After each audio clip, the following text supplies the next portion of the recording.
నేను ఢిల్లీ నుండి తెలవాలి అధ్యక్ష, నేను ఆనాడు కుల సమగ్ర కుల సర్వే చేసిన రోజు ఢిల్లీ నుంచి నేను గల్లీకి మా ఢిల్లీ నుంచి నేను ఊరికి పోయి ఇచ్చాను అధ్యక్ష.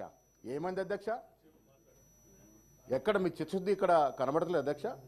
అంత ఆగమేఘాల మీద ప్రభుత్వ వ్యయాన్ని వెచ్చించి ఉరుకులు పరుగులు పెట్టించి 8 గంటల్లో సర్వే చేసాం, ఇది శాస్త్ర సర్వే అని చెప్పిన మీరు ఎందుకు టేబుల్ చేయలేదు అధ్యక్ష?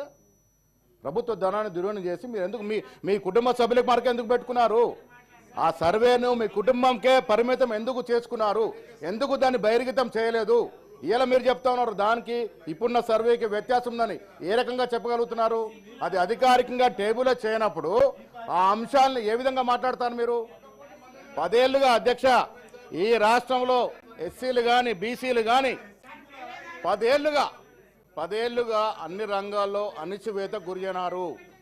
మా సోదరమైన